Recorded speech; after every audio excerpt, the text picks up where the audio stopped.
എടി നിന്നോട് കാണിച്ച ചതിയല്ല, നീ പ്രാഗിയതുകൊണ്ടാ എനിക്ക് ഇങ്ങനത്തെ ഒരു അനുഭവം വന്ന്. എന്തായാലും കിട്ടിയല്ലോ. മര്യാദക്ക് ഞാൻ പറഞ്ഞല്ലേ 1000 രൂപയ്ക്ക് എഴുതി തരാന്ന്. പണി അതല്ല കിട്ടിയിരിക്കുന്നത്. വീണ്ടും ഈ എംപോസിഷൻ 200 തവണ എഴുതിക്കൊണ്ട് ചെല്ലാനാ പറഞ്ഞിരിക്കുന്നത്. ഒരു കാര്യം ചെയ്യ്, 5000 രൂപ താ, ഞാൻ എഴുതി തരാം. നീ അങ്ങനെ എഴുതണ്ട. നീ തന്നെ എനിക്ക് എഴുതി തരണം. അല്ല, കഴിഞ്ഞ വട്ടം ചാൻസ് എനിക്ക് കിട്ടിയില്ല, ഇത്തവണ ചാൻസ് ഇവക്ക് കൊടുക്കാം. നിങ്ങൾ എഴുതിക്കോട്ടെ. വേണ്ട, എന്റെ മോൻ തന്നെ അങ്ങോട്ട് എഴുതി തന്നാ മതി. അതാ ഒരു എംപോസിഷൻ ഒരെണ്ണം തെറ്റിയാൽ അതിന് 10 രൂപ എനിക്ക് ഇങ്ങോട്ട് തരേണ്ടി വരും എന്റെ മോൻ. എടി നിനക്ക് ഞാൻ 2000 രൂപ അങ്ങോട്ട് നീ എഴുതിക്കോട്. എടി പ്ലീസ് എടി, നിനക്ക് ചാൻസ് വേണ്ട കൃഷ്ണ. നീ കാണിച്ചതിന് നിനക്ക് ഇത് തന്നെ വേണം. നീ 200 തവണ എഴുതി കൊടുക്കണം മോനെ. എഴുതി തന്നേ പറ്റുള്ളൂ, അല്ലാതെ മോനെ ഞാൻ വിടൂല.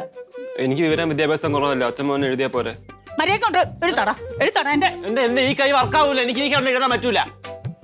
കള്ളം പറയരുത് സഞ്ജു. വിറക്കുന്നുണ്ടോ? പേന പിടിക്കാൻ പറ്റൂല സഞ്ജു. എന്റെ പൈസ മേടിച്ച് എനിക്ക് എഴുതി തരണം. എനിക്ക് എന്നെ ടീച്ചർ കേട്ടൂല. ഇത് പേന പിടിക്കാൻ പറ്റില്ല. കൈ വറ കൂടി. നീ അച്ഛൻ എവിടെ പോയതമ്മ? എനിക്കെങ്ങനെ അറിയുന്നത്? പിണക്കാണ്.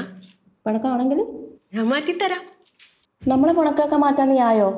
പിന്നെ മുഖത്തിന്റെ ഷേപ്പ് മാറണ്ട കേട്ടോ എൻ്റെ അടുത്ത്. കത്തി അതാ കത്തി. വേണ്ട, പണിങ്ങിരുന്നു. എനിക്കിപ്പെന്താ ഒരു പണിയില്ലാത്ത ഒരാൾ വന്നിട്ടാ ഭയങ്കര പിണക്കാണ്. അവളുടെ പിണക്കമൊക്കെ മാറ്റാനുള്ള വഴി എൻ്റെ കയ്യിലില്ലേ? എന്താ വഴിയാച്ചാ?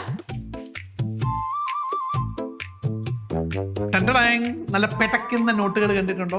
30,000 രൂപ. എവിടെ നിന്ന് ഇത്ര പേരുത്ത് പൈസ? എൻ്റെ കുഞ്ഞെ ഒരു സ്ഥലക്കച്ചവടം ഉണ്ടായിരുന്നു, അതിന്റെ കമ്മീഷനാ. ഇനി ഒരുപാട് കച്ചവടം നടക്കാതിരിക്കുമല്ലയോ? കൊള്ളാലോ. പക്ഷേ ഞാൻ മേണക്കുട്ടനോട് പറഞ്ഞു, ഈ ഒരു കച്ചവടത്തോടുകൂടി ഞാൻ ഈ പരിപാടി മതിയാക്കുകയാണ്, ഞാൻ അതിൽ നിന്നൊക്കെ പിൻവാങ്ങുന്നു, വിരമിക്കുന്നു, എയർലി റിട്ടയർമെന്റ്. അയ്യോ, അതെന്താണ് ഇത്ര പേരുത്ത് പൈസ ഇടുന്ന പരിപാടിയല്ലേ? ഇനി കുടുംബജീവിതത്തിന് അനുസരണശീലം അത്യാവശ്യമാണ്.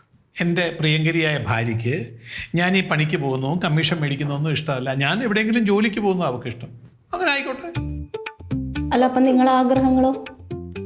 എൻ്റെ ആഗ്രഹത്തിന് എന്ത് വിലയാണുള്ളത്? അതൊക്കെ പോട്ടെ, നിന്റെ ആഗ്രഹം നടക്കട്ടെ. അല്ല, നിങ്ങളുടെ ആഗ്രഹം തന്നെയാ എൻ്റെ ആഗ്രഹം. ഉറപ്പാന്നോ? ആ. അപ്പം ഞാൻ ജോലിക്ക് പോകണ്ടേ? അല്ല, ഇങ്ങനെ കിട്ടുമായിരുന്നെങ്കിൽ പോകണ്ട. കേട്ടല്ലോ. അപ്പം ഞാൻ ഇനി മുതൽ ഈ പണിക്കേ പോകത്തുള്ളൂ, ജോലിക്ക് പോകത്തില്ല. ഇപ്പൊ പിണക്കം മാറിയാ?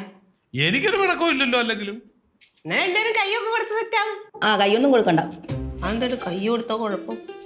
ഒരു ക്വസ്റ്റ്യൻ മാർക്ക് ഇട്ടിട്ടുള്ള കോംപ്രമൈസാ. കൈ കൊടുക്കുന്നോ ഇല്ലയോ?